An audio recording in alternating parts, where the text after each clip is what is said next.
Hello aspirants, welcome to the prelims revision course. आज है class 6। Format बहुत ही simple है। हम लोग एमसीक्यू सॉल्व करेंगे और उनको याद रखने की ट्रिक्स को समझेंगे। और एमसीक्यूज सिर्फ वो होंगे जो 2027 प्रीलिम्स के पॉइंट ऑफ व्यू से इम्पॉर्टेंट होंगे। और वीडियो के लास्ट में आप लोग अपना स्कोर कमेंट करिएगा कि आप लोग कितने क्वेश्चन सही कर पाए। तो चलिए अपने क्वेश्चन की तरफ चलते हैं। पहला क्वेश्चन है, consider the following statement regarding एक पेड़ माँ के नाम कैंपेन। पहला स्टेटमेंट है, एक पेड़ माँ के नाम campaign was globally launched during the world environment day celebration in 2026 to align with the theme inspired by nature. तो 2026 की जो थीम है वो इंस्पायर्ड बाय नेचर है, ये आपको याद रखनी है।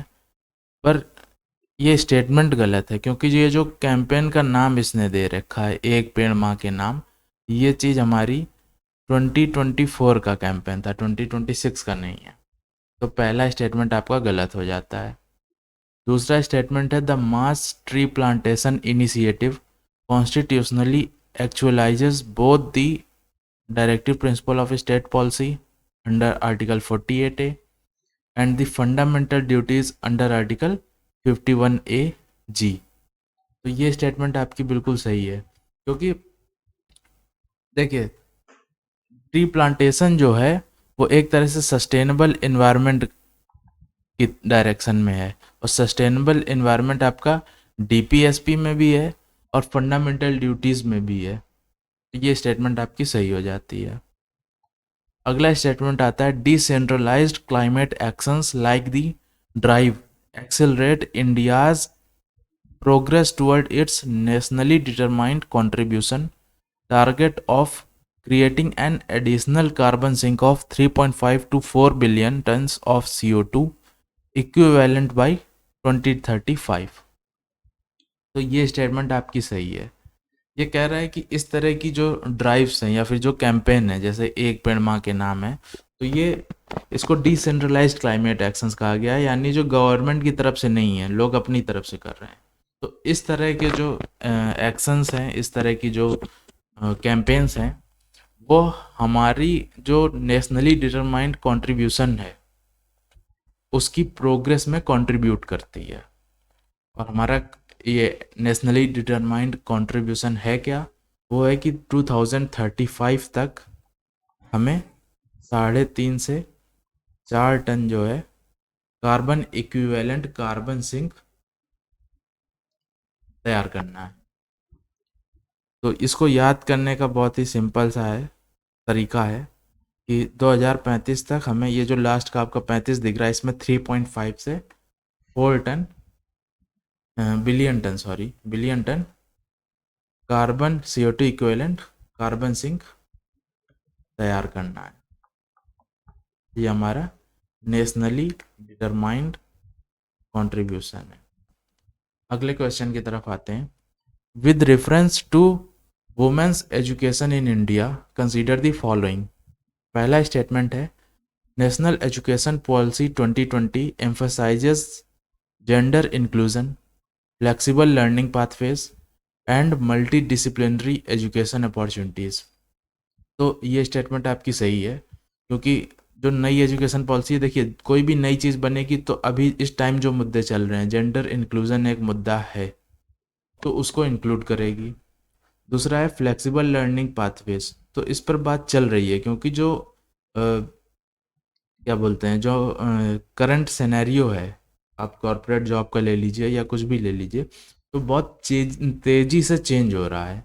चेंज की जो स्पीड है वो बहुत फास्ट है। इस वजह से हमारे जो लर्निंग पाथवेज हैं वो फ्लेक्सिबल होने चाहिए। इसके साथ ही मल्टी डिसिप्लिनरी एजुकेशन की बात होती है, कि ऐसा नहीं कि कोई आर्ट पढ़ने वाला है तो वो सिर्फ आर्ट पढ़े और साइंस पे ना जाए या फिर कॉमर्स में ना जा पाए, क्योंकि रियल वर्ल्ड में चीज़ें ऐसे आइसोलेटेड नहीं होती हैं। ये तीनों चीज़ें आपकी आर्ट्स साइंस कॉमर्स ये सब एक साथ काम आएंगी। ओके, तो मल्टी डिसिप्लिनरी अप्रोच की बात होती है। दूसरा स्टेटमेंट है female school enrolment has increased significantly under Samagra Shiksha and KGBV. KGBV का फुल फॉर्म है कस्तूरबा गांधी बालिका विद्यालय। तो फीमेल स्कूल एनरोलमेंट इंक्रीज हुआ है, ये बात बिल्कुल सही है। तीसरा स्टेटमेंट है infrastructure improvements include separate toilets and clean drinking water in schools. तो आप देखिए ये करंट डिमांड भी है, उसके अलावा ये सस्टेनेबल डेवलपमेंट गोल का भी पार्ट है कि सेपरेट टॉयलेट हो, क्लीन ड्रिंकिंग वाटर हो। तो ये हमारा स्कूल के इंफ्रास्ट्रक्चर को इम्प्रूव करता है, ये स्टेटमेंट भी सही है। चौथा स्टेटमेंट है women's participation in STEM fields has remained below 5% despite initiatives like Vigyan ज्योति।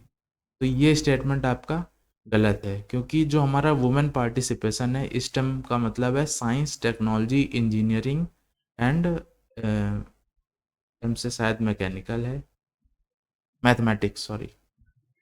और ये है ये बिलो 5% नहीं है बल्कि 20% है, या फिर आप कह सकते हैं कि 1/5 है। ये दो चीज़ें सही है, बिलो 5% तो स्टेटमेंट गलत हो जाती है। तो फोर्थ स्टेटमेंट आपका गलत है, ये तीन ऑप्शन आपके गलत हो गए। Option A is the right answer. अगले क्वेश्चन में आते हैं consider the following statement regarding the wholesale price index revision in India. पहला स्टेटमेंट है the base year of WPI has been revised from 2011-12 to 2022-23। ये स्टेटमेंट बिल्कुल सही है। अपने अभी पिछली क्लासेस में हमने पढ़ा है कि CPI का भी जो बेस ईयर है, सॉरी IIP का है, इंडेक्स ऑफ इंडस्ट्रियल प्रोडक्शन, इसका जो बेस ईयर है वो चेंज हुआ है। WPI का भी चेंज हुआ है बेस ईयर। अगले स्टेटमेंट पे आते हैं the WPI basket has been expanded from 697 to 957 items to better reflect modern economic realities. तो ये स्टेटमेंट सही है, क्योंकि जब 2011-12 का ये जो पिछला इंडेक्स था उसमें क्या था, कुछ ऐसे प्रोडक्ट्स या फिर गुड्स इंक्लूड नहीं थे जो आज एसेंशियल है, जैसे कि हमारा फ़ोन हो गया। ओके, तब इतना फ़ोन नहीं चलता, लेकिन अब हर सबके पास फ़ोन है, तो ये भी एक एसेंशियल क्या बोले उसे एक्सपेंडिचर है डेली हाउस होल्ड। इसके अलावा ये आपको जो नंबर याद रखना है कि कितने आइटम्स इंक्लूड करते हैं, 957। तो इसको आप 9 से और डिजिट उल्टा चलें, 975, इस तरह से आप इसे याद कर सकते हैं कि टोटल इतने आइटम्स। ये और डिजिट्स को आपको उल्टा लिखना है, 9 7 फिर बीच में 5।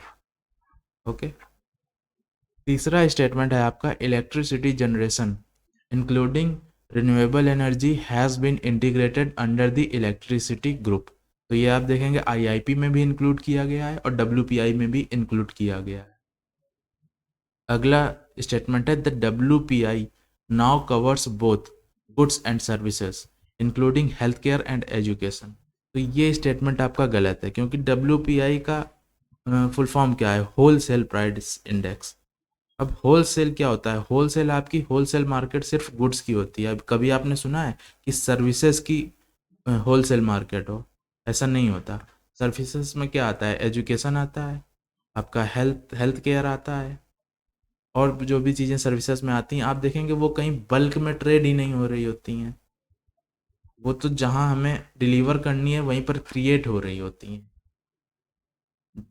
इसलिए से ये जो फोर्थ स्टेटमेंट है ये आपका गलत है, क्योंकि WPI होलसेल में कभी भी सर्विसेज नहीं होंगी, सिर्फ और सिर्फ आपके गुड्स होंगे। तो फोर्थ स्टेटमेंट गलत है, तो ये तीन ऑप्शन आपके गलत हो जाते हैं। Option A is the right answer. अगले क्वेश्चन में आते हैं consider the following statements regarding the sky caste system. तो ये मैंने अभी लास्ट क्लास में भी कवर किया है। स्काई कास्ट आपको नाम से समझ में आ रहा है, स्काई का फोरकास्ट करना, इसको मिलाकर बना दिया गया है, सॉरी मिलाकर बना दिया गया है स्काई कास्ट। पहला स्टेटमेंट है the system is designed exclusively for marine weather forecasting. तो ये स्टेटमेंट आपका गलत हो जाता है, क्योंकि ये मैरीन के लिए नहीं है बल्कि नाम में ही इंक्लूडेड है, स्काई के लिए। ओके, दूसरा स्टेटमेंट है it provides real time atmospheric information to support safer flight operations. यह स्टेटमेंट बिल्कुल सही है, क्योंकि फ़्लाइट कहाँ पर ऑपरेट करती हैं, फ़्लाइट ऑपरेट करती हैं स्काई पर, और स्काई का डेटा देकर ये बताएगा कि जो इस फ्लाइट ऑपरेशन है वो सेफली हो सके। तो दूसरा स्टेटमेंट आपका सही है, ऑप्शन नहीं हो जाएगा, ऑप्शन आपका हो जाएगा ऑप्शन बी ओनली 2। अगले स्टेटमेंट में आते हैं with reference to the UN 1267 regime Al-Qaeda sanctions committee consider the following statement।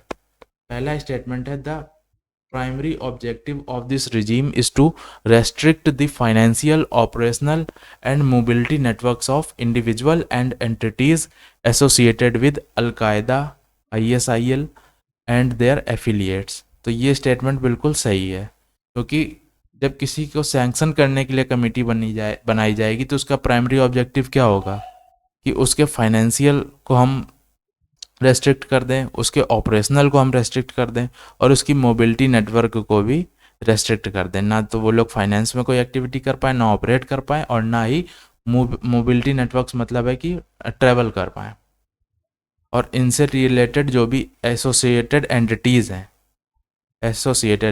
हैं उनको भी हम एक तरह से रेस्ट्रिक्ट कर दें। तो ये स्टेटमेंट जो है बिल्कुल सही है। दूसरा स्टेटमेंट है the regime is implemented directly by the United Nations at the domestic level of member state without requiring local legal adoption. तो ये स्टेटमेंट आपकी गलत है, क्योंकि यूएन जो है, मैंने आपको पहले बताया, ये एक कोऑपरेटिव बॉडी है, लोग कोऑपरेट कर रहे हैं, इस वजह से चल रही है। तो लोकल लीगल एडॉप्शन इसमें चाहिए होगा, ये सजेस्ट कर सकती कि क्या होना चाहिए, और जो फाइनल प्रोसेस है वो जब तक वो लोकल लीगल एडॉप्शन उसका नहीं होगा तब तक वो इम्प्लीमेंट नहीं हो सकता। तो दूसरा स्टेटमेंट आपका गलत है। तीसरे स्टेटमेंट में आते हैं the sanctions imposed under this regime include mandatory asset freezes, travel ban and arm embargoes. तो ये स्टेटमेंट बिल्कुल सही है। जैसे यहाँ पे इसने कहा कि इसकी फाइनेंशियल एक्टिविटी बंद करनी है, ऑपरेशनल एक्टिविटी बंद करनी है। तो फाइनेंशियल एक्टिविटी बंद करने का मतलब है कि एसेट आपके जो हैं वो फ्रीज कर दिए जाए। मोबिलिटी नेटवर्क बंद करने का मतलब है कि ट्रैवल बैन लगा दिया जाए। तो ये स्टेटमेंट आपका सही है। तो राइट आंसर इज ऑप्शन 2 गलत, स्टेटमेंट 2 गलत है। तो बाकी दो स्टेटमेंट सही हैं। Option B is the right answer, only 2। अगले स्टेटमेंट में आते हैं कंसीडर द फॉलोइंग स्टेटमेंट। इसमें असर्शन दे रखा है कि El Nino is increasingly being viewed as an economic risk rather than merely a meteorological phenomena. कहने का मतलब है इसको क्लाइमेट से रिलेटेड हम फिनोमिना के अलावा हम एज एन इकोनॉमिक रिस्क भी देख रहे हैं। ये असर्शन है। रीज़न दे रखा है कि El Nino can influence labour productivity, agricultural output, water availability and flood inflation. तो एक तो असर्शन भी आपका सही है और रीज़न भी सही है। क्यों सही है? मान एल नीनो में क्या होता है, एल नीनो में जो है क्लाइमेटिक चेंज होता है। क्लाइमेटिक चेंज का मतलब है कि आपकी बारिश ज़्यादा हो जाएगी, टेम्परेचर चेंज हो जाएगा, टेम्परेचर चेंज होगा, रेनफॉल चेंज होगी। तो रेनफॉल और टेम्परेचर का डायरेक्ट इम्पैक्ट आपका जो है वो एग्रीकल्चर पर पड़ेगा। उसके अलावा जैसा टेम्परेचर होता है उसके हिसाब से लेबर प्रोडक्टिविटी भी चेंज होती है। इस वजह से लेबर प्रोडक्टिविटी पर भी इम्पैक्ट पड़ेगा। इसलिए एल नीनो को सिर्फ मेटेरोलॉजिकल फिनोमेना की बजाय इकोनॉमिक रिस्क भी देखा जा रहा है, क्योंकि एग्रीकल्चर एक सिग्निफिकेंट पार्ट है हमारी इकोनॉमी का, और लेबर जो प्रोड्यूस करते हैं वही जीडीपी में कैलकुलेट होगा। तो ऑप्शन आपका है option A, both A and R true and R is the correct explanation of A. अगले क्वेश्चन में आते हैं consider the following statement. Priority sector lending is a regulatory mechanism used by the RBI to direct credit towards identified sectors of the economy. अब ये priority sector lending क्या है? Priority sector lending वो है जो कि हो सकता है इकोनॉमिक वाइज बैंक के लिए इतने प्रॉफिटेबल ना हो कि उन्हें लोन दिया जाए, पर ये इम्पॉर्टेंट सेक्टर हैं। जैसे एग्रीकल्चर हो गया, तो एग्रीकल्चर में क्या है, हमारे देश की एक सिग्निफिकेंट पॉपुलेशन ग्रेटर देन 60% जो है वो इस पर एम्प्लॉयड है, इसलिए ये सेक्टर बहुत इम्पॉर्टेंट हो जाता है।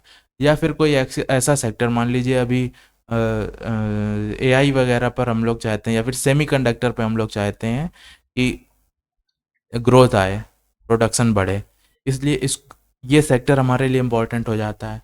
तो आरबीआई क्या करता है, प्रायोरिटी सेक्टर लेंडिंग एक स्कीम है जो रेगुलेट करता है कि बैंक्स को अपनी टोटल लोन बुक का कुछ परसेंट जो है वो प्रायोरिटी सेक्टर लेंडिंग में देना पड़ेगा। फॉर एग्जांपल अगर लोन जो बैंक है वो 100 करोड़ का लोन एक साल में देती है, तो उसे 10% लोन जो है यानी 10 करोड़ रुपए या तो एग्रीकल्चर में देने होंगे, मतलब इन सेक्टर्स में देने होंगे। वो फर्दर बाइफरकेट हो सकता है कि एग्रीकल्चर में इतने परसेंट देना होगा और सेमीकंडक्टर में इतना देना होगा, ये मैं एज एन एग्जांपल बता रहा हूँ।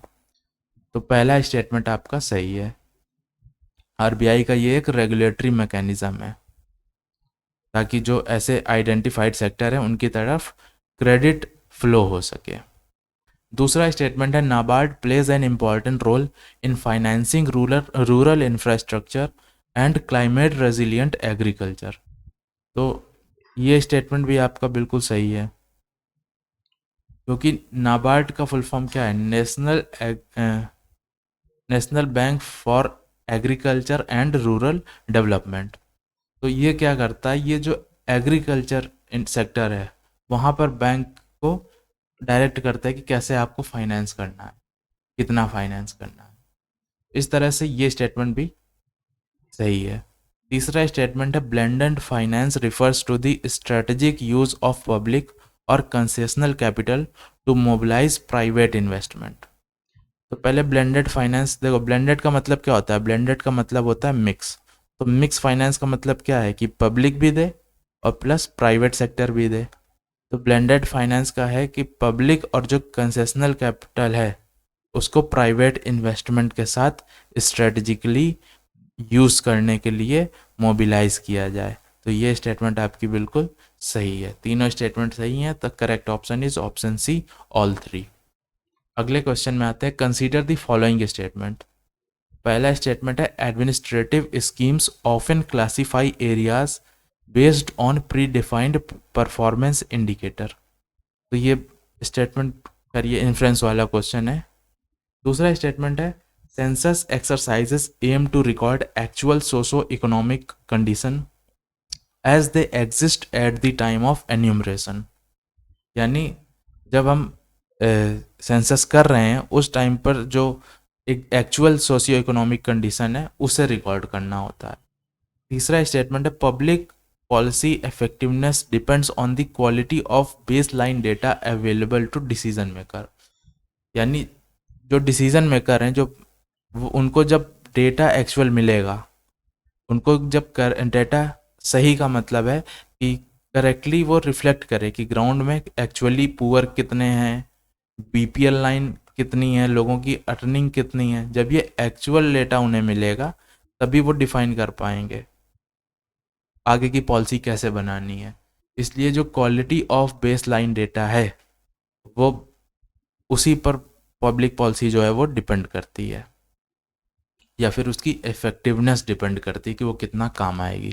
अब क्वेश्चन में आते हैं। क्वेश्चन हमारा, विच of the following influences can be drawn.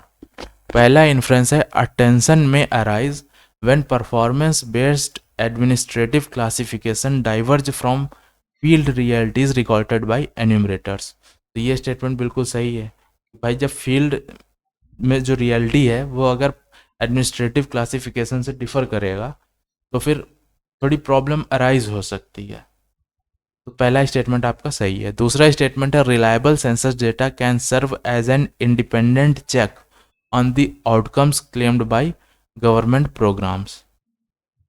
ये बात भी सही है कि जब रिलायबल सेंसस डेटा होगा तो वो एक तरह से इंडिपेंडेंट चेक होगा कि जो गवर्नमेंट प्रोग्राम है और जो वो क्लेम कर रहे हैं कि हमारा इतना आउटकम आया है, हमने इतने लोगों को गरीबी से बाहर निकाल दिया है, इतने लोगों को घर प्रोवाइड कर दिया है, इतने लोगों को जॉब प्रोवाइड कर दी है।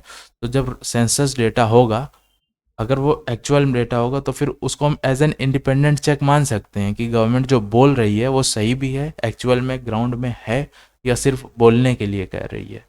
तीसरा स्टेटमेंट है enumerators should modify responses to maintain consistency with the administrative records. तो ये स्टेटमेंट आपका गलत है। यहाँ पर हम इंडिपेंडेंट चेक की बात कर रहे हैं कि जो सेंसस डेटा है वो एन्यूमरेटर्स को ग्राउंड रियलिटीज़ पर बनाना चाहिए, उसके बेसिस पर पब्लिक पॉलिसी की इफेक्टिवनेस डिपेंड करती है। और इस स्टेटमेंट में ये कह रहा है कि जो एडमिनिस्ट्रेटिव रिकॉर्ड्स हैं उसके हिसाब से हमें अपना डेटा मॉडिफाई कर लेना चाहिए। तो ये स्टेटमेंट गलत है। मान लीजिए कोई ऑफिसर है, वो कह दे कि हमने 4 लाख लोगों को घर प्रोवाइड किया है, तो सेंसस एन्यूमरेटर्स का क्या काम है कि वो जाकर एक्चुअल सेंसस करें और ग्राउंड रियलिटी देखें कि एक्चुअली में 4 लाख लोगों को घर मिले हैं या नहीं। ओके, बट यहाँ क्या कह रहा है, यहाँ कह रहा है कि अगर ऑफिसर कह दे कि 4 लाख घर मिले हैं तो जो सेंसस का डेटा है उसे अपडेट करके हम कह दें कि हाँ सेंसस में 4 लाख लोगों को घर नए मिले हैं। तो ये स्टेटमेंट आपका गलत हो जाता है। थर्ड स्टेटमेंट गलत है। पहला दूसरा सही है, ये स्टेटमेंट आपका ऑप्शन गलत है, इसको 3 मान लीजिए। Option A is the right answer. अगले क्वेश्चन में आते हैं, which of the following statements with regard to fire safety governance in India is correct. पहला स्टेटमेंट है the national building code is a model code issued by the bureau of Indian standards and contains provision relating to fire and life safety in buildings. ये statement आपका सही है। जो bureau of Indian standards है ये हर चीज़ का standards बताता है। जैसे BIS जो है वो बताएगा कि आप हर चीज़ में, इलेक्ट्रॉनिक्स आइटम में भी बताता है, स्टील में भी बताता है कि कौन सी क्वालिटी का स्टील यूज़ होना चाहिए। वही BIS जो है उसका एक मॉडल कोड है नेशनल बिल्डिंग कोड। अब बिल्डिंग कोड से आपके नाम से, आपको नाम से समझ में आ रहा होगा कि बिल्डिंग दे रखा है, तो ये बताएगा कि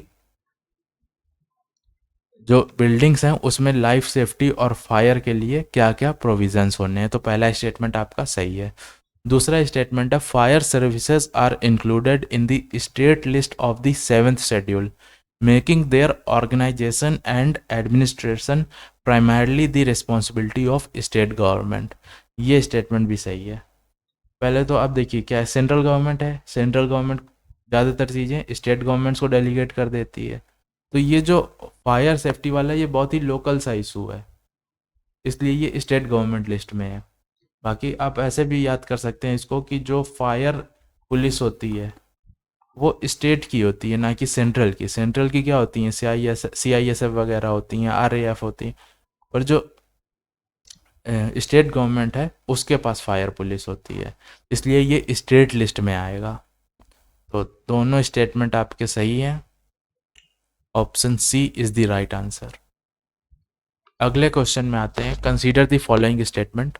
the ministry of environment forest and climate change is the nodal ministry for environment protection and climate change policy in India.